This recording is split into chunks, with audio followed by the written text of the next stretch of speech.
Bonjour à tous et bienvenue dans mes aventures franco-australiennes.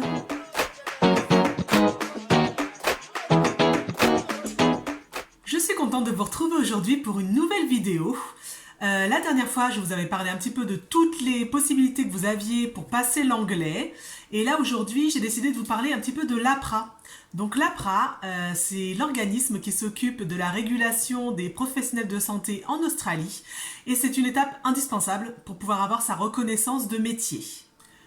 Je vous propose de carrément aller sur le site et de vous expliquer en live comment ça se passe. Ce sera beaucoup plus simple et vous verrez directement de quoi je parle. Allez hop, c'est parti. Alors, nous arrivons donc sur la page d'accueil de l'APRA. Vous voyez, c'est quelque chose d'assez, franchement, c'est assez intuitif quand on cherche des informations. Moi, je trouve personnellement. Ce que j'aime beaucoup, c'est qu'il y a plusieurs onglets et qu'il y en a un directement pour les applicants internationaux. Donc, on sait tout de suite où est-ce qu'il faut qu'on aille quand on vient d'ailleurs, en fait. On est français. Boom, International Applicants. On arrive là. Oh, Assessment for Overseas. Donc, vous voyez, c'est vraiment l'assessment pour ceux qui sont outre-mer, hein, pour eux, donc ils sont pas là. On va dessus. Donc, quand on est une infirmière étrangère, donc je vais parler que pour les françaises, puisqu'on est française, hein, après tout, il y a beaucoup d'étapes que l'on va devoir passer. Mais avant de commencer ces étapes, il y a un petit onglet Before you apply. Et ça, c'est un onglet que je vous conseille d'aller lire, qui va vous expliquer un petit peu toutes les étapes du processus en détail. Ça veut dire, ça va vous expliquer quels sont les standards recherchés pour une infirmière en Australie. Donc, ils vont aussi vous expliquer tous les papiers dont vous allez avoir besoin. Donc, que ce soit les tests d'anglais, les certifications, enfin les certifications, les copies certifiées, les traductions, le dossier criminel, euh, vos passeports, tout. Ça vous explique tous les papiers importants qu'il va falloir que vous mettiez de côté, vos notes, votre diplôme, tout ça. Et ensuite, une fois que vous êtes prêt, que vous dites OK, c'est bon, j'ai tout ce qu'il me faut, de toute façon, je peux y aller, il va falloir faire le self-check. Le self-check, c'est juste un petit questionnaire, donc on va aller voir ça. Donc, completing the self-check. Donc, le self-check, c'est franchement, c'est un formulaire, on va le faire ensemble dans 2 minutes, qui prend 30 secondes, et qui va définir un stream. Et en fonction de votre stream, ça va vous dire si vous êtes qualifié, moyennement qualifié ou pas qualifié, en fait. Donc, vous avez 3 streams, le A, le B et le C. Donc, comme on peut le voir sur ce petit tableau, vous avez RN Midwife, ça veut dire Registered Nurse Midwife. Donc ça, c'est ce qui nous concerne. Dès que vous voyez RN, c'est pour nous. EN, c'est les Enrolled Nurses, donc c'est les aides-soignantes, donc ça ne nous regarde pas.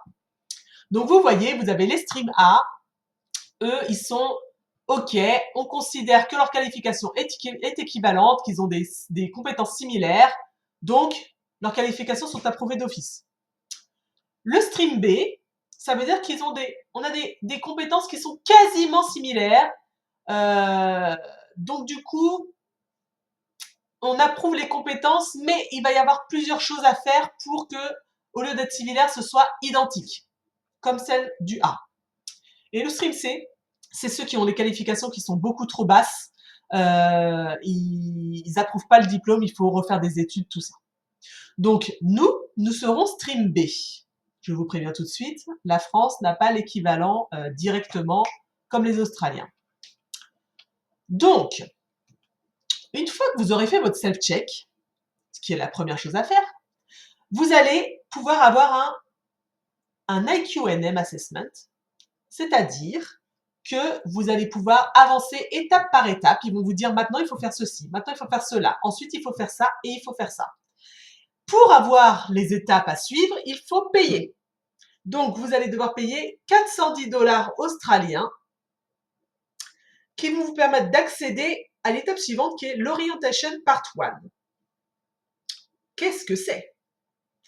Donc, self-check et hop, Orientation Part 1 qui est une petite leçon sur Internet sur le système de santé australien, sur vraiment, oui, le système de santé et sur qu'est-ce qu'on retrouve le plus souvent comme problème de santé en Australie, quelles sont les catégories sociales, d'âge, tout ça. C'est un test qui dure à peu près une heure et demie. Enfin, c'est pas un test, c'est une leçon qu'on lit, c'est juste des documents à lire, des liens à suivre, hein. Donc en 1 heure et demie, ça peut être fait. Moi personnellement, j'ai mis plutôt 2 heures et demie. J'ai mis 1 heure de plus, je pense, à peu près, parce que je suis vraiment allée voir tous les liens, parce qu'en fait, j'ai trouvé ça hyper intéressant.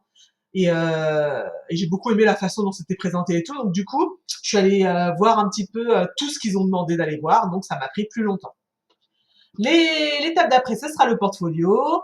Ensuite, il y aura les examens et enfin la registration. Et donc là, la première chose à faire, ça va être le self-check.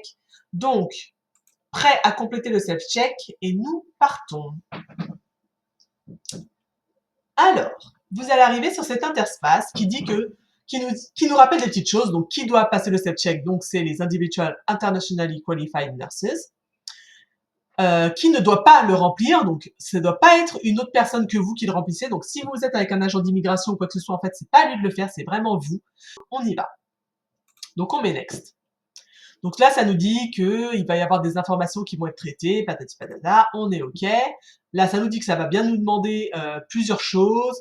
Ça, c'est là pour faire notre assessment. Donc, qui vont nous demander plein d'informations.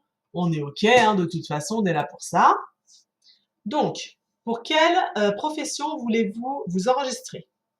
Donc, nous allons dire donc Registered Nurse et on met Next. Est-ce qu'on a déjà une registration actuellement en Nouvelle-Zélande? Non. Il faut savoir que la Nouvelle-Zélande et l'Australie, ils ont une entente et que du coup, il n'y a pas besoin de passer par le self-check pour avoir sa registration, que ce soit dans un des deux pays quand on y est déjà. Ensuite, est-ce qu'on a déjà été précédemment enregistré en tant qu'infirmière? Non. Next. Et est-ce qu'on a une referral letter? On n'a rien du tout. Donc, on met next. Donc, on arrive ici. C'est là que les choses deviennent sérieuses. Donc, dans quel pays est-ce qu'on a eu notre diplôme? Donc, on va noter la France. Ensuite, entrez le nom de votre centre de formation. Donc, en général, en France, hein, on a fait un IFSI. Hein. Donc là, je vais mettre le premier que je trouve. Donc, IFSI Dijon. Ça me met OK, il existe. Ensuite, quelle est votre qualification? Donc, nous sommes infirmières diplômées d'État. Donc, quand on ne sait pas comment ça se dit, bah, moi, je vais mettre nurse, en fait. Et donc, State Diploma in Nursing. Donc, c'est le diplôme d'État d'infirmier.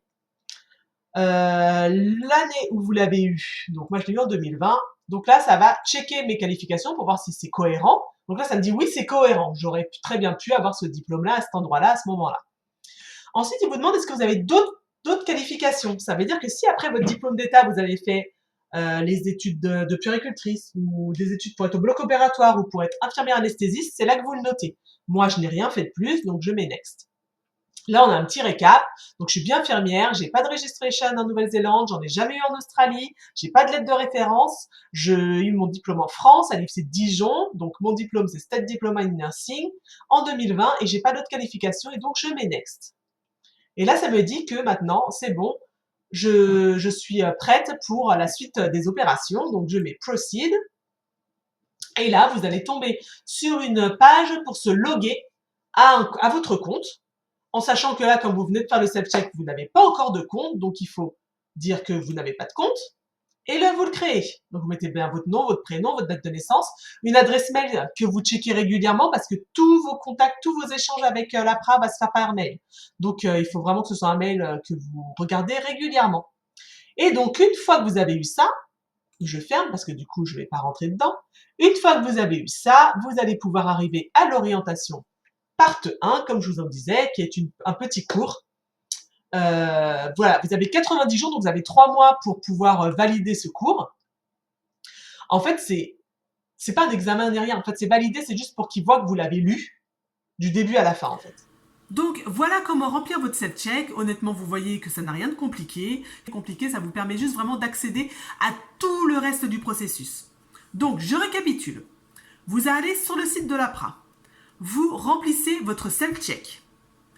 Vous payez vos frais pour pouvoir accéder à l'étape suivante. L'étape suivante, vous avez 3 mois pour la faire. Donc, en 3 mois, vous pouvez faire votre petit cours en ligne tranquillement, lire toutes les informations, aller voir tous les liens. Une fois que c'est fait, vous validez. Et là, vous allez arriver à l'étape du portfolio. Une fois que vous aurez fait l'étape du portfolio, vous aurez l'examination. Sachant que comme nous sommes Stream B en France, vous aurez 2 examens à passer. Vous aurez le NCLEX, qui est un QCM. C'est un examen qu'on passe dans la majorité des pays anglophones une fois qu'on a eu son diplôme d'infirmier. Donc aux États-Unis, en Angleterre, en Nouvelle-Zélande, en Australie et au Canada. Et ensuite, vous aurez l'OSCE, qui est un examen clinique vous êtes en situation professionnelle. Et enfin, quand vous aurez validé ça, eh bien, vous pourrez enfin vous enregistrer. Je vous parlerai des frais de chaque étape à chaque fois que je vous parlerai de l'étape. Donc là, je vous ai parlé juste du self-check et vous savez que vous avez 410 $ australiens à payer à ce moment-là. Et ce n'est que le début des paiements. Vous allez voir, vous avez l'impression de payer tout le temps. Voilà. Écoutez, la prochaine vidéo, du coup, je vous parlerai du portfolio. Je vous dirai en détail tous les documents qu'il faut que vous fournissiez, comment les fournir, de quelle façon les fournir. Et ensuite, on pourra passer aux étapes suivantes au fur et à mesure. Voilà. J'espère que cette vidéo a été utile pour vous. Je vous dis à la prochaine. Je vous fais plein de gros bisous. À bientôt.